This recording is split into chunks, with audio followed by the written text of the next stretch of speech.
Ана беше многу тажна. Таа имаше убав дом, кој го чуваше чист и уреден.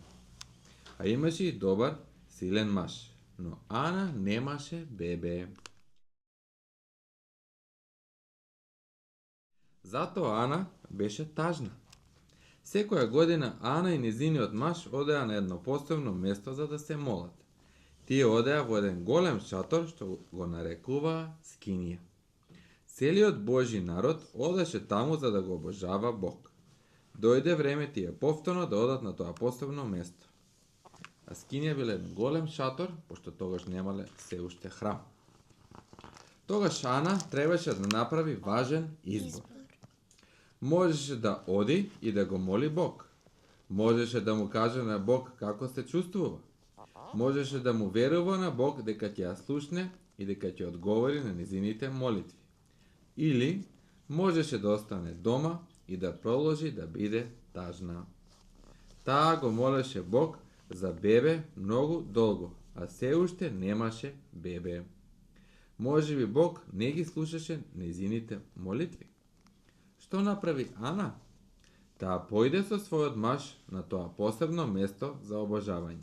Таа влезе во шаторот да се моли сама. Таа му кажа на Бог колку беше тажна. Му кажа дека се чувствува многу осамена кога другите жени зборуваат за своите бебиња. Таа му заблагодари на Бог за својот маж и за домот, но го молеше и го молеше Бог да ја испрати бебе. Тогаш Ана му вети нешто на Бог. Таа вети дека ако добие бебе, ќе го посвети да му помага на Бог целиот свој живот. Кога незиниот син ќе биде доволно голем, ќе помага токму таму во скинијата. Илија работеше во скинијата, или таму служел, тој бил првосвештеник. Тој седеше близу до местото каде што Ана се молеше и плачеше. Тој и рече на Ана дека незините молитви ќе бидат одговорени. Ана се врати дома среќна. Таа се уште немаше бебе, но беше среќна зашто се молеше, беше задоволна што му кажа на Бог како се чувствуваше. Пред да помине уште една година, се роди бебето на Ана. Бог ги слушна незините молитви. Ана го сакаше своето бебе и му даде име, знаете ли како? Не. Кој служеше како мал во Самуил. Така.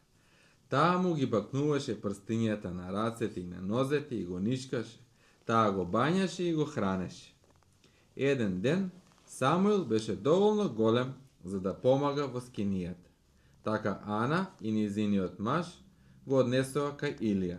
Самуил работеше заедно со Илија за да му помагаат на Бог. Самуил беше добар помошник. Секоја година Ана правеше ново палто за Самуил. Таа го славеше Бог затоа што ѝ даде толку прекрасен син. Ана беше задоволна што се молеше за син.